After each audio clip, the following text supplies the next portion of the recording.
ભારતીય સંસ્કૃતિને બોધ છે કે સમગ્ર ભૌતિક વિશ્વની ભવ્યતાનો આધાર અદૃશ્ય ચૈતન્ય છે.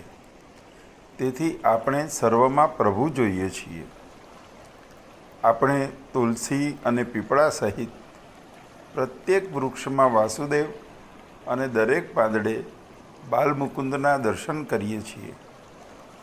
ગાય, હાથી, વાંદરા, વાઘ, સિંહ, શ્વાન, મગર, ગરુડ, ઉંદર વગેરે અનેક પ્રાણીઓ અવતારોના વાહન અને દિવ્યતાનું પ્રતીક છે.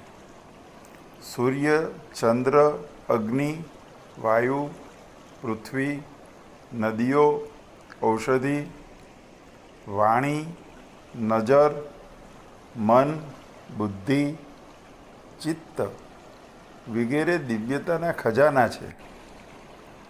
યો બુદ્ધે પરતસ્તુ સહ, જ્યાં બુદ્ધિ પહોંચી શકતી નથી તેવા પરમ તત્વને અનુમાન ચિંતનથી સમજવા, પૂજવા, પ્રેરણા લેવા, પ્રેમ કરી પોતિકા કરવા, સમર્પણ કરી સંબંધ બાંધવા આપણી સંસ્કૃતિ પ્રયત્નશીલ છે.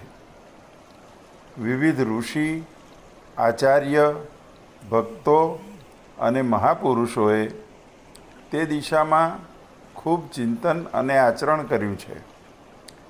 ઈશ્વર અકલ્પનીય, અચિંતનીય, અમાપ, અનંત, નિરાકાર છે. તે જાણવા છતાં ઇન્દ્રિયાતીત ઈશ્વરને ચિંતન અને લાગણીથી અનુભવવાનો ઉપાય શોધ્યો અને માનવ જીવનમાં જ્ઞાનનું અજવાળું ફેલાવી ઉત્સાહ અને આનંદનું અમૃત રેલાવ્યું છે. વિશ્વના સૌની સાથે દૈવી આત્મીયતા ઊભી કરી છે. જગદંબા, ધરતી, નદી, તુલસી, ગાય, વિદ્યા, લક્ષ્મી વગેરે તેની માતા છે. સૂરજ દાદા, ચાંદા મામા, હાથી દાદા, સિંહ રાજા, બિલ્લી માસી અનેક પ્રાણીઓ ભાઈ અને બહેન છે. ગંગા મૈયા પણ અદૃશ્ય ઈશ્વરને સમજાવવાવાળો દિવ્ય વૈદિક વિચાર છે.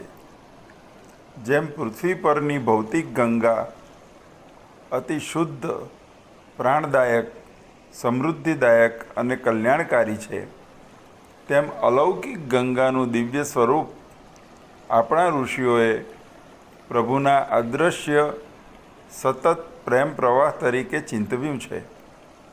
ગંગા લહરી ગાનારના મનનું અનુસંધાન પ્રભુ પ્રેમની આ દિવ્ય અને અલૌકિક ગંગા સાથે છે. ભગવાન સૌને જીવન આપીને હર પળ પ્રાણ, હૃદય, શરીરની વિવિધ ક્રિયાઓ ચલાવીને પ્રકાશ, વરસાદ, પુષ્પો, ધનધાન્ય બધું નિસ્વાર્થ આપતો રહીને સતત પ્રેમ કરે છે.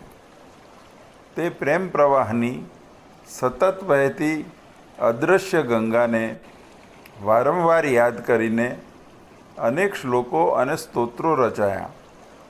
તેમાંનું એક પ્રાસાદિક સ્તોત્ર એટલે જગન્નાથ પંડિત રચિત ગંગા લહરી સ્તોત્ર.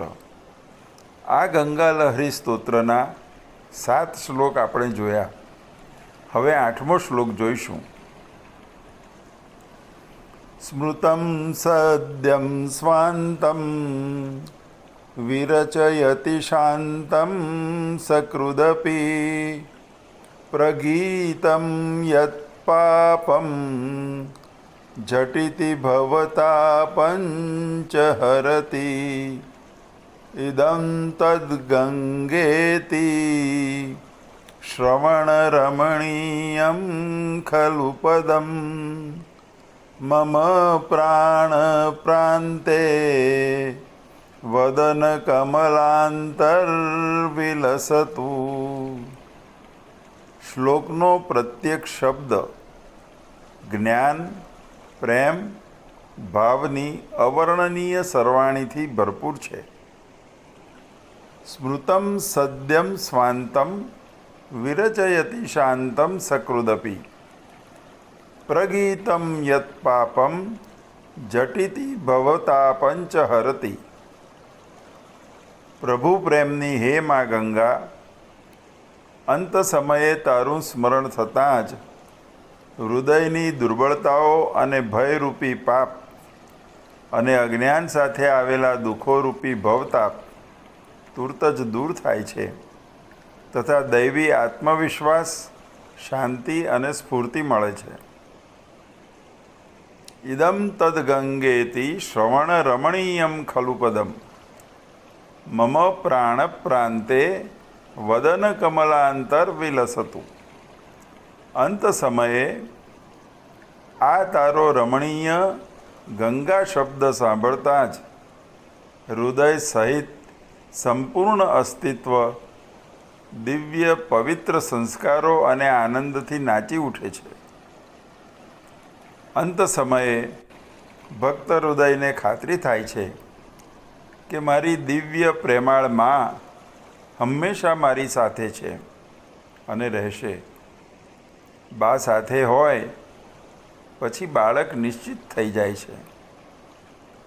જેઓએ આખું જીવન પ્રભુના પ્રેમ પ્રવાહની સમજણવારીમાં વારંવાર માથાબોળ સ્નાન કર્યું છે તેના હૃદયની સ્થિતિનું આ વર્ણન છે. જીવન દરમિયાન પ્રેમ પ્રવાહની દ્રઢ કરેલી અંતઃકરણની સભાનતાના સ્મરણને મૃત્યુ સમયે મુખમાં મૂકેલું ગંગાજળ જીવંત રાખે છે અને મૃત્યુ બાદ જીવાત્માને ઉચ્ચ ગતિ પ્રદાન કરે છે. આ શ્લોક કહે છે કે જગત છોડતી વખતે દુનિયા હવે ભલે મારી સાથે નહીં રહી શકે, પણ આ દુનિયાનો સર્જક પ્રેમ સ્વરૂપે મારી મા બનીને હંમેશા મારી સાથે જ રહેવાનો છે. આ સ્મૃતિથી અંત સમયે અભય થઈ જીવ આનંદથી સદગતિ પામે છે.